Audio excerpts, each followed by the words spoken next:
Forget everything the mainstream media is telling you right now. The American empire is not falling to a rival superpower in a catastrophic globe-spanning nuclear exchange. It is bleeding out in a muddy 30-meter-deep maritime ditch. Within the last 48 hours, the geopolitical order of the last 75 years was mathematically dismantled. Israel surrendered not to a grand invading army, but to a cold, algorithmic saturation of ballistic missiles. The United States Navy, universally recognized as the most lethal maritime force in human history, is currently paralyzed by a fleet of 29-meter coastal stealth submarines and intelligent naval mines that cost less than a used car. And while Washington panics, dropping 5,000-pound bunker-busting bombs to keep the global oil market from completely collapsing, Beijing and Moscow are quietly and efficiently rewriting the financial rules of the world. This is not a sudden regional crisis. This is a meticulously engineered four-dimensional asymmetric exhaustion trap, and America walked right into it. I'm going to give you the unvarnished structural analysis of exactly how the unipolar world order just ended. To understand the sheer scale of the strategic entrapment facing the United States military, an analyst must first examine the uncompromising mathematical constraints of the operational theater. The geography of the Strait of Hormuz is the foundational matrix that renders the American Navy's most sophisticated capabilities functionally irrelevant.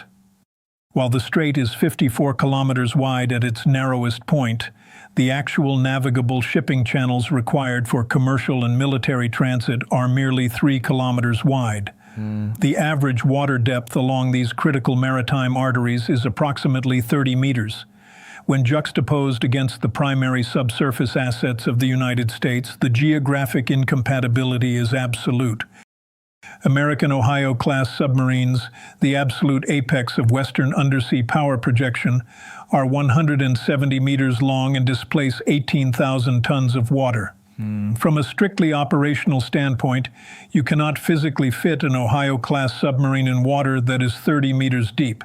You cannot maneuver it in a channel restricted to 3 kilometers in width. Consequently, the American Navy's most powerful undersea platforms, explicitly designed to hunt and neutralize adversary submarines, cannot even physically enter the operational environment where the primary threat resides. The American submarine fleet is undeniably powerful in open ocean warfare, but in the shallow, narrow, noise-saturated waters of the Strait of Hormuz, it cannot operate at all. Operating entirely undetected within this American geographic blind spot is an asymmetric naval asset meticulously designed for this exact environment. Iran has actively deployed 16 Ghadir-class submarines, vessels that measure a mere 29 meters in length and operate with a displacement of only 150 tons. These coastal submarines are small enough to effortlessly navigate the shallow channels that completely preclude American subsurface operations. More critically, their acoustic signature is functionally negated by the operational environment itself. When a Ghadir-class submarine settles onto the seabed and shuts down its engines, it becomes acoustically indistinguishable from the surrounding waters. Its acoustic-electric propulsion system produces minimal noise, which is easily masked by the constant deafening ambient noise generated by dozens of massive commercial vessels transiting the strait above them. Within 30 meters of water, the most sophisticated sonar systems on Earth cannot reliably separate a stationary submarine from the background noise of a busy commercial waterway. This absolute stealth capability is explicitly paired with a highly sophisticated area denial payload. Each Ghadir submarine is capable of carrying between 4 and 8 naval mines per mission. Iran's arsenal has evolved far beyond the traditional contact explosives of the 20th century. It currently includes magnetic mines triggered by the metallic signature of a passing hull, acoustic mines triggered by the exact sound profile of specific vessel types, and pressure mines triggered by the hydrodynamic displacement of a passing ship. Most alarmingly, this includes intelligent mines like the Maham 3 and Maham 7 variants that possess the programming to actually distinguish between military vessels and commercial tankers, selectively detonating against warships while allowing civilian shipping to pass. The Pentagon has officially confirmed the deployment of at least 12 of these mines in the strait, their exact locations, triggering mechanisms, and specific targeting profiles remaining entirely undisclosed. 12 mines is not enough to physically block all transit, but it is mathematically more than enough to stop it entirely. No commercial ship's captain will risk a fully loaded oil tanker on a route where even one intelligent mine might be waiting. The maritime insurance cost alone makes the transit economically non-viable, while the profound operational uncertainty is itself a weapon that operates regardless of whether any mine ever actually detonates. To fully comprehend the total collapse of Western deterrence, we must pivot from the maritime depths of the Persian Gulf to the aerospace mathematics that just brought the state of Israel to its knees. The Israel Defense Forces surrendered last night, transmitting a request for an immediate cessation of hostilities through emergency diplomatic back channels. This unprecedented capitulation was driven entirely by the arithmetic conclusion that continued organized resistance was no longer operationally viable across multiple simultaneous theaters. The instrument of this defeat was the mathematics of 450 Shahab-3 ballistic missiles launched from Iranian territory in highly synchronized salvos, coupled directly with 2,500 rockets and precision munitions fired simultaneously from Lebanese soil by Hezbollah forces. The fundamental operational challenge of a coordinated multi-front strike is synchronization, a capability the Western defense consensus had falsely assessed as completely beyond Iranian and Hezbollah capacity. The operation began its final activation sequence 72 hours before the first missile launched, representing the culmination of years of tabletop exercises, mobile launcher pre-positioning, and secure communications infrastructure development. On the Iranian side, 450 Shahab-3 medium-range ballistic missiles had been pre-positioned on mobile transporter erector launchers broadly distributed across multiple provinces, deliberately ensuring that no single Israeli or American strike package could neutralize the launchers simultaneously. The modern Shahab-3 incorporates a separating re-entry vehicle fitted with terminal maneuvering capability, drastically complicating the intercept geometry for defensive systems during the final phase of flight. Crucially, Iran did not fire these missiles sequentially. They fired them in highly coordinated salvos of 15 to 20 missiles targeted against specific Israeli military installations, arriving from multiple approach vectors within highly compressed 90-second windows. The mathematics of intercept capacity dictate that an Arrow 3 battery, strictly constrained by its radar refresh rate and mechanical reload cycle, simply cannot engage 20 warheads arriving simultaneously within a 45-second window. Iran precisely calculated the leakage rate for every active battery in Israel's coverage architecture and designed its salvo sizes to mathematically guarantee that warheads would absolutely reach critical targets regardless of the defense's baseline performance. Simultaneously, Hezbollah activated its full northern strike capability, firing 2,500 rockets ranging from short-range Katyushas to highly precision-guided Fateh 110 missiles. Operationally, this massive barrage forced Israel to fatally split its intercept capacity between the southern and eastern threat axis generated by Iran and the northern threat axis generated by Lebanon. Resources committed to intercepting Lebanese rockets are resources completely unavailable to intercept incoming Iranian ballistic missiles. This intentionally created a resource allocation problem that Israel's defense architecture was mathematically never designed to solve. Furthermore, this assault was engineered from the ground up as an asymmetric economic exhaustion trap. Short-range Katyusha rockets, costing Hezbollah approximately $300 to produce, served primarily as cheap interceptor consumers. Every Katyusha that the Iron Dome engages directly costs Israel a Tamir interceptor worth $50,000. The economic exchange ratio of this engagement represents a financial hemorrhage that no national defense budget can sustain indefinitely. While the Iron Dome processors were entirely consumed tracking cheap rocket artillery, Hezbollah deliberately deployed its precision-guided Fateh 110 missiles specifically against the Iron Dome battery positions themselves. Targeting active defense batteries with precision missiles, they cannot intercept because they are fully committed to processing the broader diversionary barrage, is a tactical concept of extraordinary elegance. The defense system is violently destroyed by the very act of defending.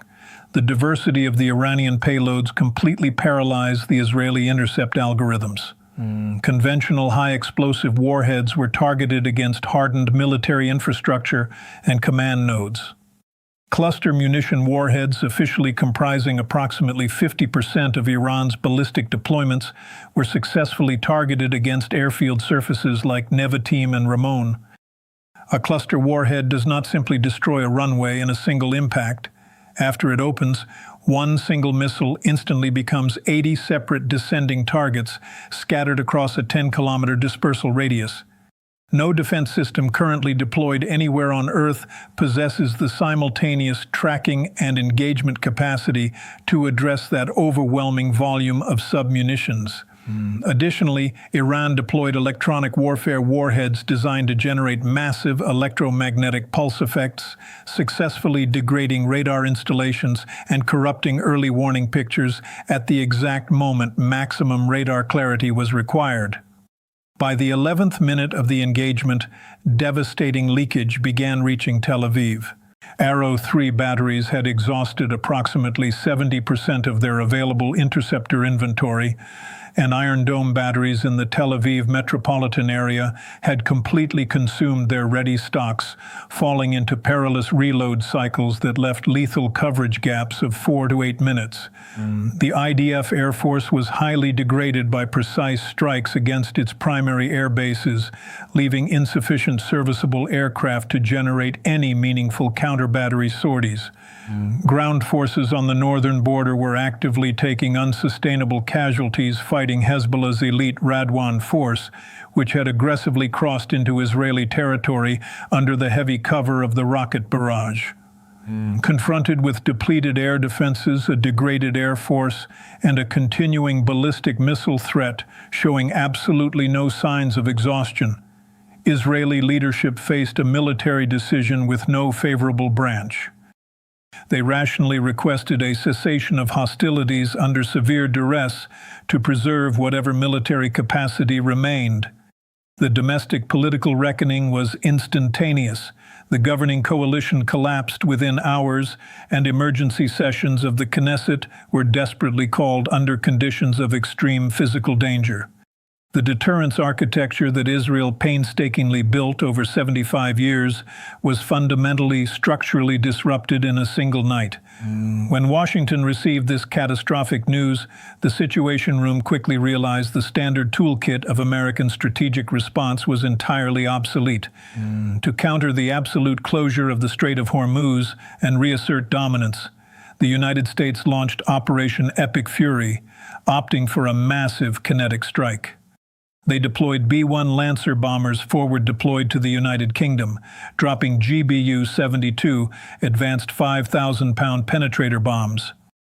The GBU-72 is not designed to destroy what it lands on. It drives through earth and reinforced concrete to destroy what lies beneath, utilizing the exact same explosive compounds found in the massive 30,000-pound ordnance penetrator. The tactical brilliance of this strike was that the U.S. did not need to reach the deepest bunkers. They only needed to use the GBU-72 to collapse the tunnels and access points, effectively sealing the anti-ship launchers inside and turning their fortresses into permanent tombs. It was a devastating display of American aerospace power. But as an intelligence analyst, I must tell you, tactical victories do not necessarily equal strategic success. While the U.S. focused exclusively on dropping bunker busters, the true architects of this conflict were operating in a completely different dimension. This brings us to the macroeconomic and geopolitical masterstroke executed by the People's Republic of China and the Russian Federation, a shift that veteran geopolitical expert Professor John Mearsheimer correctly identifies as a total victory for the Sino-Russian alignment. The American military intervention in the Middle East is accelerating the exact structural shift that Washington has spent decades trying to prevent. Look closely at what occurred at the United Nations Security Council on April 7, 2026, when a resolution was presented that would have legally authorized the use of all necessary force to reopen the Strait of Hormuz. China and Russia utilized their veto power to block the American initiative. Western media falsely painted this as simply protecting Iran, but examine the framework. China is the world's largest buyer of Iranian oil, and China gets a huge portion of its energy through that exact strait. Why would the biggest victim of the blockade be the one actively blocking the diplomatic solution to reopen it? Because China is not making decisions based on short-term commodity friction. China is executing a long-term strategy of de-dollarization. Since 1973, the entire architecture of American power has rested on the petrodollar system, where all global oil is traded in US dollars, allowing America to print infinite money and fund its military empire. When the Strait of Hormuz is closed, Gulf states cannot export oil, petrodollars immediately stop flowing, and these nations stop recycling capital back into American stock markets. Every week the strait remains contested. The global south is violently pushed to find financial alternatives to the dollar, accelerating trade in yuan and pushing volume through alternative non-Western overland corridors. China absorbed the short-term pain because the crisis mathematically ends dollar dominance in global trade. Furthermore, as Mearsheimer accurately points out, the United States was forced to abandon its strategic pivot to Asia, removing vital military assets from the Indo-Pacific to desperately plug the holes in the Middle East, allowing Chinese hegemony to expand completely uncontested. Concurrently, the global energy shortage forced the U.S. to lift sanctions on Russian oil, enriching Moscow, while the absolute consumption of American interceptor missiles in Israel drastically slowed the flow of vital weapons to Ukraine. The American empire fell into an asymmetric trap, and it is bleeding itself dry on two fronts. An objective, forensic analysis of the current geopolitical and military landscape yields a definitive, inescapable conclusion. The foundational architecture of American unipolarity has suffered a critical, irrecoverable systemic failure.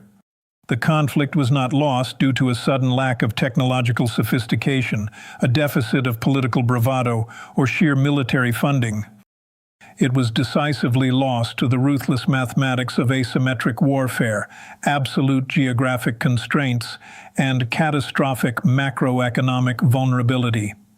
The United States Navy is geographically locked out of the primary operational theater. The Israeli integrated air defense grid has been algorithmically saturated and depleted, and the global economic reliance on the American petrodollar is being systematically erased by the strategic maneuvers of a rising multipolar coalition. The strategic calculus clearly dictates that regardless of whether the American administration attempts a disastrous military escalation or pursues a humiliating diplomatic capitulation, the overarching geopolitical objectives of the Iranian axis, alongside the broader global ambitions of China and Russia, have already been fundamentally advanced. The ironclad deterrence mechanism that strictly dictated global stability for over 75 years has been violently shattered, not by a conventional superpower clash, but by an intelligently engineered multi-front exhaustion trap. The post-war paradigm will inevitably feature a severely wounded United States, a dramatically diminished Israel, and a global order increasingly dictated by the strategic priorities of Beijing and Moscow. The transition from a unipolar empire to a multipolar reality is mathematically complete, and the rules of international power projection have been permanently rewritten.